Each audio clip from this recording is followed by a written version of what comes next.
Hello students, today we are going to continue class 12 physics chapter number 4, that is moving charges and magnetism. Today we are going to cover the topic named as toroid. In the last video we had discussed about the solenoid, right? Solenoid is what? That is the insulated copper wire that was wound in the form of helix, right? Now going through the further step, that is the toroid. Toroid is what? It is nothing but a solenoid that is bent in the circular loop. Right? This we had seen that this is the solenoid, which is nothing but the insulated copper wire, and it is wound in the form of helix. Right? The same solenoid, if we bend in the circular shape, then it becomes toroid. You can also call it as toroidal solenoid. So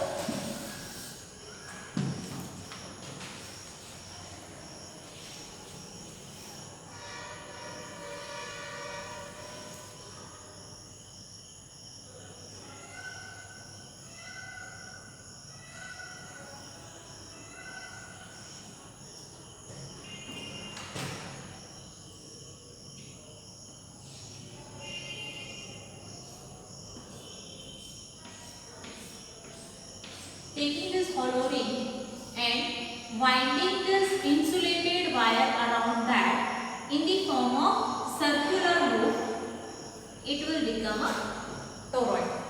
Now see, starting the winding from this, right, from here on these hollow ring and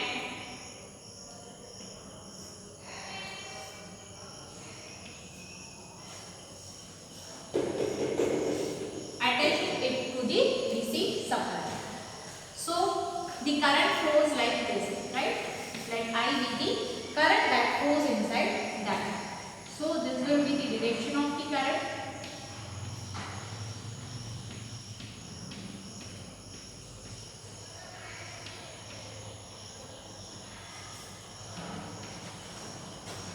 This is how the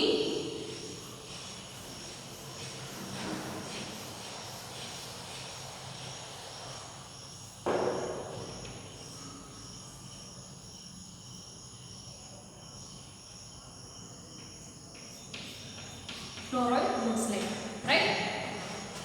Starting the wire and making the turns on the hollow ring and attaching the two ends to the supply, right? So this is the toroid. You can say it as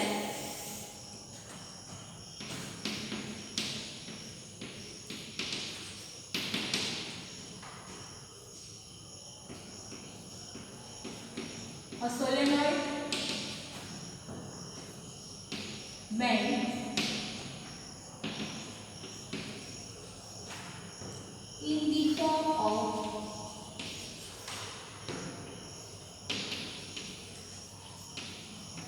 circular loop, right? So toroid is nothing but a solenoid that is bent in the form of the circular loop. Now see, here what we are going to find is the magnetic field due to this toroid, right? So first we will be choosing 3 points over here.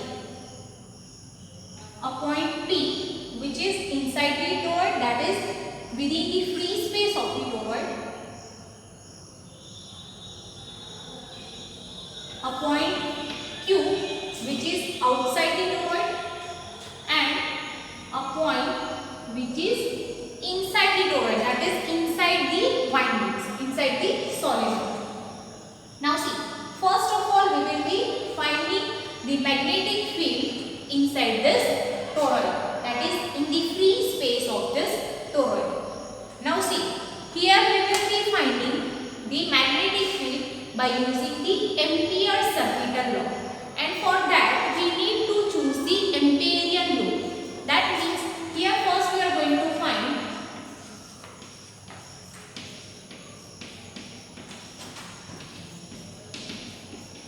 magnetic field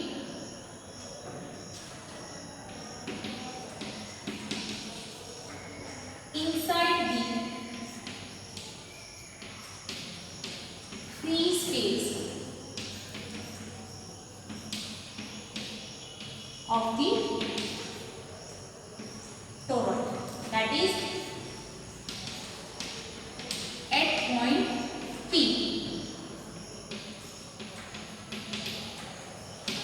by using Ampere's circuital law. So for that, what we need an Amperian loop. Here I am choosing a point P over here. So for that, I need to take a loop which covers this point P. So cutting this point P, I need to draw a loop. So this is the Amperian loop. And what is Ampere's circuital law? By Ampere's circuital law, you can write it as closed integral B dot dl is equals to mu 0 I E, right? Here we know B stands for the magnetic field. Here dl is the small element of the loop. That means here we are choosing this Amperian loop. So small element of this loop, that is your dl. Mu 0 is permeability, right? And I E, that is nothing but current inside the loop. Now you can see over here, we have chosen this point P, right, and have drawn this Amperian loop. Now here I, which is nothing but current inside the loop, you can see over here, no current is there inside this loop, right, because the current is flowing through this windings of the toroid, right, and inside this loop there is no current.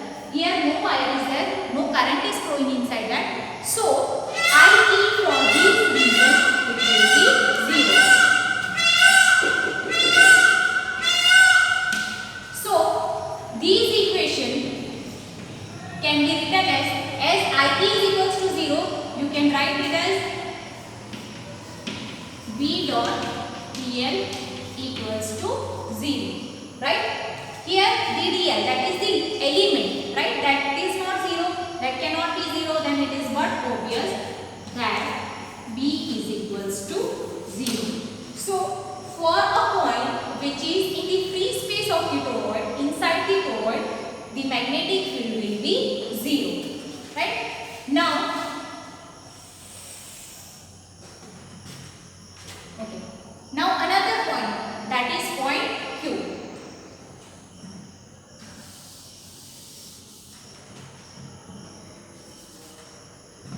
A point Q which we have taken exterior to the toroid, right?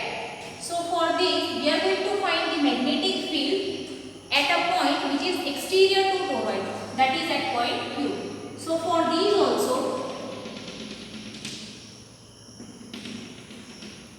we need to draw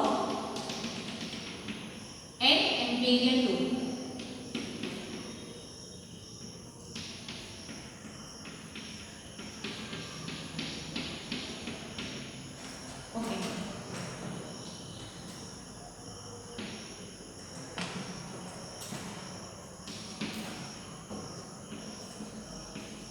For a point Q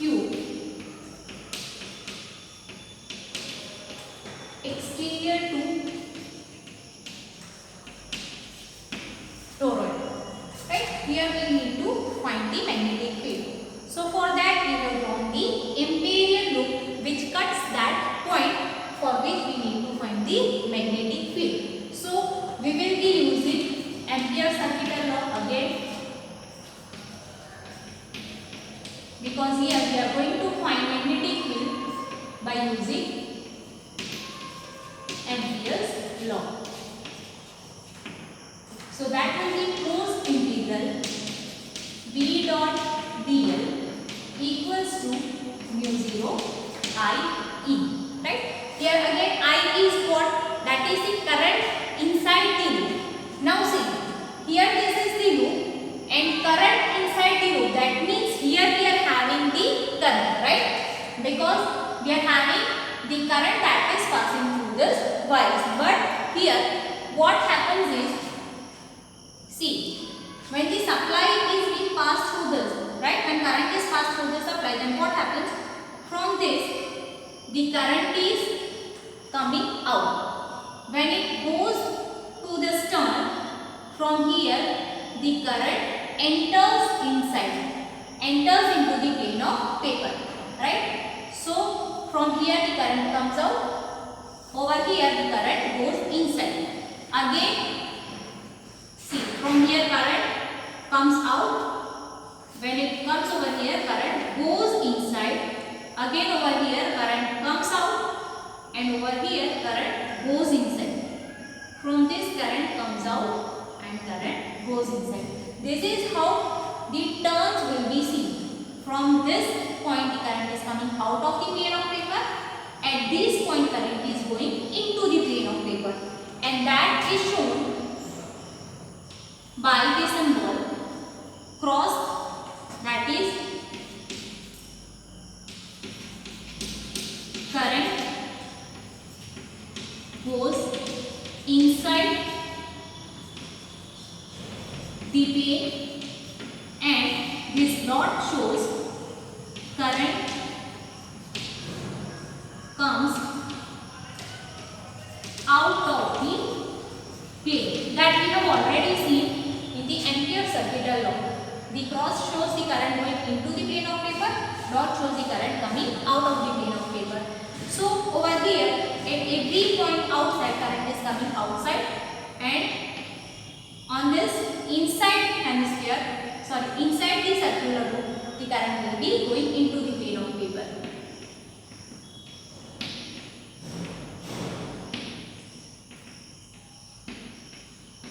So this is same for every point at this turn. Current is going inside, and for every turn on the outer surface current is coming outside. So see what happens. The amount of current is same. The value of the current that is passing through the windings will be same. But here for this point the direction of the current, let us assume that this cross will be positive and this dot will be negative. Let us assume for that, right? Because both the points the current direction will be opposite. So if we consider this cross sign as positive, that is current is positive, let us assume that here I1 current is there and here I2 current is there. Considering this first turn, here whatever amount of current is coming out, the same amount of current is going inside, that is in the opposite direction. So what happens? Amount of current is same, value of the current is same, but direction is opposite. So the net current over here will be 0. The same is true for every turn. Whatever amount of current is coming out, the same amount of current is going inside, right? So the net current becomes 0. So you can write over here that I1, which we have considered as positive, IE is equals to I1 minus I2. Here minus sign shows the direction. I1 is positive and I2 is opposite to that I1. But the amount is same. The magnitude of the current is same. So I1 minus I2 that will be 0. So over here IE is equals to 0. For that reason, though this Amperian loop will be having current inside it, but the net current will be 0, and therefore the closed integral V dot dl will be 0. Therefore we can say the magnetic field will be 0. So for both the points, or we can say for both the space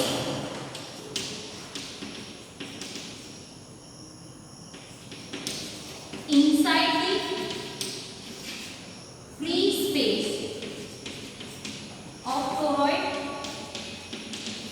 and exterior to toroid, magnetic field is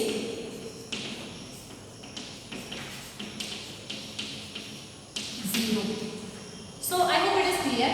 Any space inside the toroid, free space, and any point that is exterior to the toroid, for magnetic field will be 0. Now we will be finding the magnetic field inside this toroid, that is inside the space which is within the solenoid.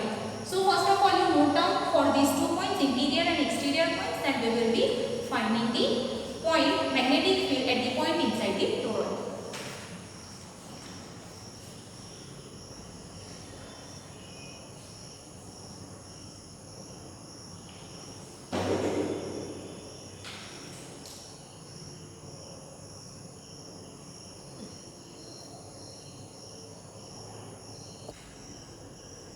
Now for the point S which is inside the toroid.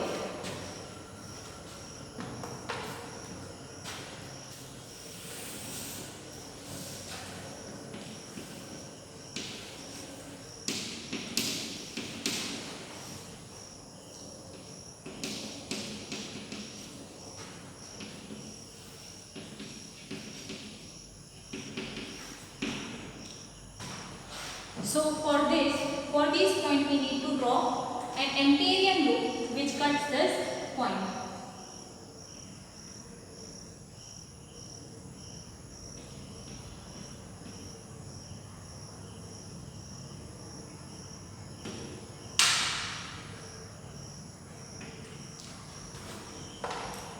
So this is the Amperian loop which cuts this point, for which we need to find the magnetic field. So again, by using Ampere's circuital law, it will be closed integral B dot dl is equals to mu 0 IE. Now see, IE over here is the current inside the loop. So for these Amperian loop, the current inside will be every current which is going into the plane of the paper. The cross sign shows that the current is going into the plane of the paper. Now let us say that any point on this loop from the center, let its radius be r. Any point on this loop from the center be r, right? Radius r. So the current that is inside this loop will be C. For these current, right? If we consider this one term, it will be current I. Let I be the current, let us say in one term, right? If I is the amount of current for one term and capital N be the total number of turns, right? I is the amount of current in one turn and capital N be the total turns. So what will be the total current inside this loop? That will be, that is we can say the total current inside this loop is equal to capital N I, right? So substituting this in equation 1,